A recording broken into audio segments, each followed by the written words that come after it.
All right, some really good things in the game on Saturday night, and in a meaningless game, there were meaningful plays, right?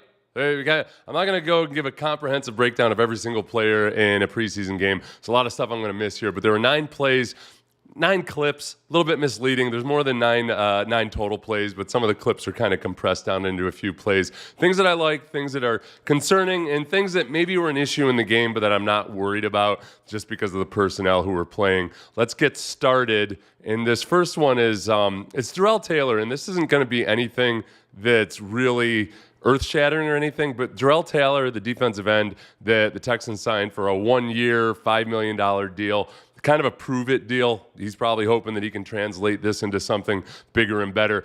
He's 255 pounds, and that might be a little ambitious. I think he's not been as good against the run as he has in the past in his career. So this is just good, fundamentally sound defensive line play. You see him lined up there inside of that second tight end. There's 2 tight ends in his side, and he's supposed to keep that gap to the right of him.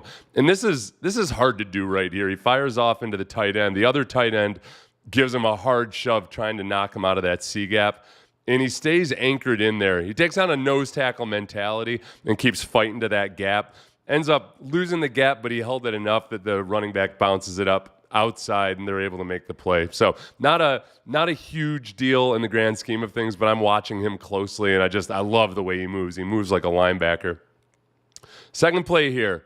This is Casey Tuhill, and I feel bad putting this play in here because Casey Tuhill did some good things in this game. But in terms of things that you might have been worried about as far as the offense moving the ball against the Texans defense, there were some plays by defensive ends and linebackers that were just not fundamentally great. He's responsible for the outside here, and he jumps to the inside, and I'm not sure why, other than maybe Neiman there, number 32, was supposed to scrape outside. So somewhere between the two of them, and I'm guessing it was Casey Tuhill, ends up giving up the edge, and didn't end up being an awful run. But there were just a few things that were off kilter there. And Tuhill, now I feel extra bad actually putting that play in there. He did some really good things. He had that tipped ball, maybe within that same series.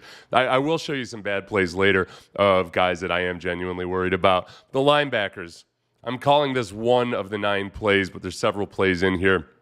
EJ Speed does a great job not biting on the play action, picks up and sees that the running back is coming across the formation here, comes up, nice tackle for a loss, had a few clutch plays. This isn't a great stop for the defense, but just watch the hit. You ready for it? A swarm. Yeah, he did some good things. Neiman, just watch him shoot the gap here. Very good. And then EJ Speed comes in and closes it out. And then here's Jamal Hill, the rookie. And we know he's raw, hasn't played linebacker a lot, but you can just see the athleticism. So I'm excited about the linebacking group in general. It's going to be super competitive. A lot of it's going to come down to special teams. Next one, Solomon Byrd here. Okay, this is not on Solomon Byrd, but I want to point out a couple things about the defensive line. Right here, he's a defensive end. He's going to have contain. We're talking about contain now, two series in a row, or 2 plays in a row. But he's keying on that running back. If that running back blocks, then Solomon Byrd will just keep rushing.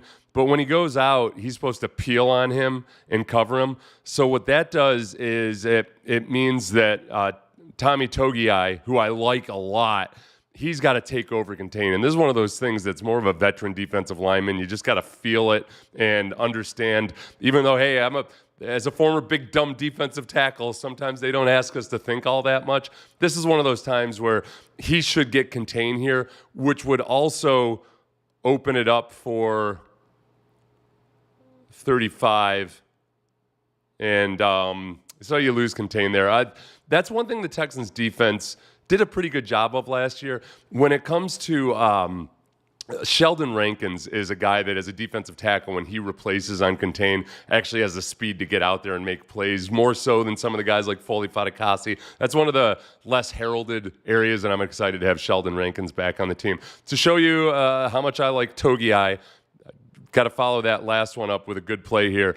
He's 6'1", maybe. He's only about 300 pounds or so. He's not huge. But watch the leverage on this QB sneak. I know they get the QB sneak, but just watch how he takes on a double team, dips his shoulder, never gets budged off the line of scrimmage, ends up getting a good shove over the pile. I like him a lot, and I just wanted to be sure I showed that play to let you know that he's okay. There's just that one glitch there on that last play.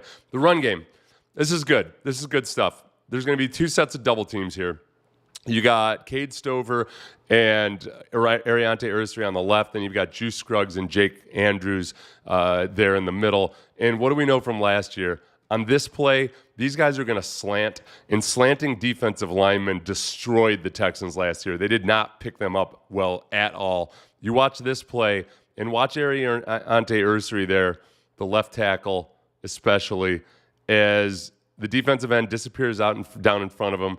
Cade Stover just says, okay, well, I'll work up to a backer. And then Ariante Ursary right there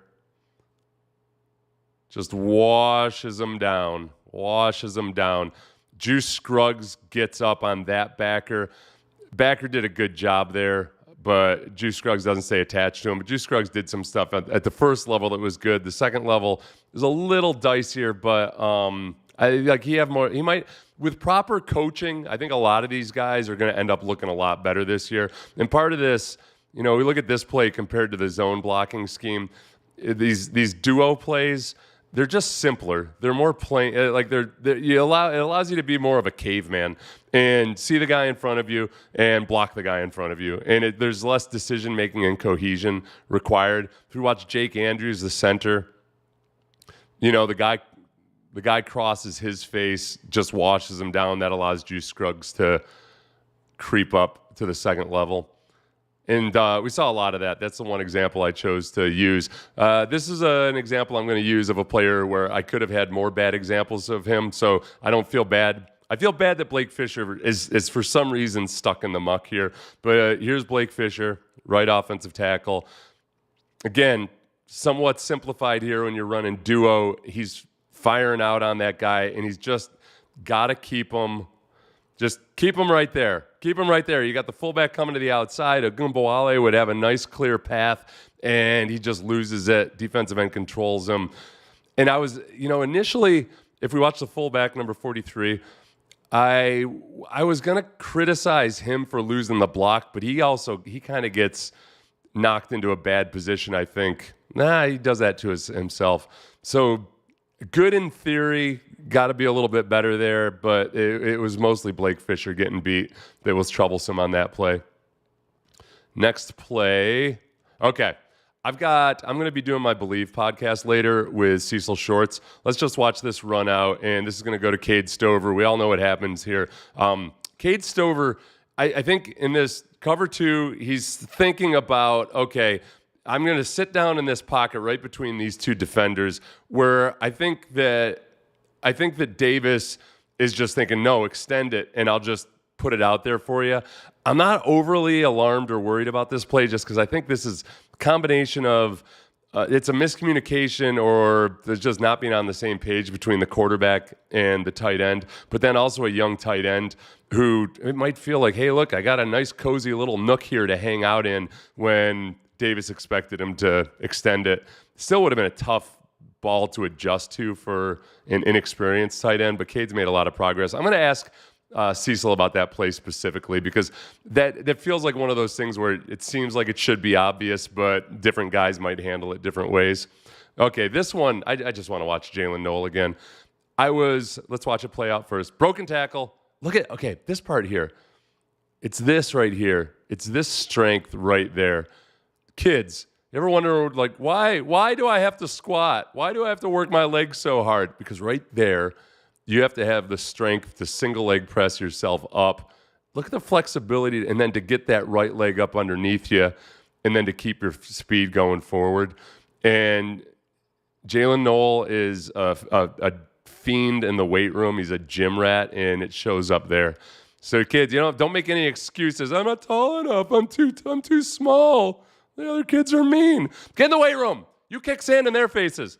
If you watch, I was a little critical of Blake Fischer. Number 57, he's on the hash right there. Based on the TV copy, I think I was more critical of him than I needed to be, because if you look in front of Blake Fischer to the right, Brevin Jordan looks like he's going to – I could see maybe where Blake Fischer got a little bit confused, but Brevin almost starts to take a turn towards that defender and then goes after the other guy, which I think was the right move, but I think Blake got a little bit confused, couldn't quite get out there, and Jaylen Null's able to beat that. So a successful screen. It's a sight for sore eyes around these parts. Play number 9 or sequence number 9. This is what was most encouraging to me in the game. John Harris told me what the blitz rate was, and it was at some point in the game, it was like 55% blitz by the Vikings. The Vikings, sometimes they blitz a lot, sometimes they don't, but they always make it look like they're going to blitz a lot, and that's what's so confusing. You look at this play, you've got from left to right, 1, 2, 3, 4, 5, 6, 7, 8 guys at the line of scrimmage. 6 of these guys are going to come on a blitz, but which ones? I don't have a freaking clue, and neither does the quarterback right this moment. But one defender, number 41, he's going to drop back off into coverage. Last year, the Texans they did not have a good quick game. In situations like this, when you've got 8 defenders at the line of scrimmage, 6 of whom are going to rush, that leaves what? That leaves this gaping chasm right there that you can exploit as long as you get the ball out quickly enough and as long as you pick up the blitz. The running back here, who I believe is Woody Marks, and the rest of the offensive line does a really good job picking up this blitz. And I'll give credit to Graham Mertz. I know he had a rough day in a lot of regards. He understands, hey, that gaping chasm behind the line of scrimmage, they can't get back there fast enough, and Xavier Hutchinson is waiting. He makes a nice throw, but everybody's accounted for. The edge defender to the left comes free, but that's going to happen. You don't have enough guys to block all these guys, and it was a great job by the offensive line, by the running back and pass protection, and they did this a lot. So this play, I'm just going to highlight Woody Marks.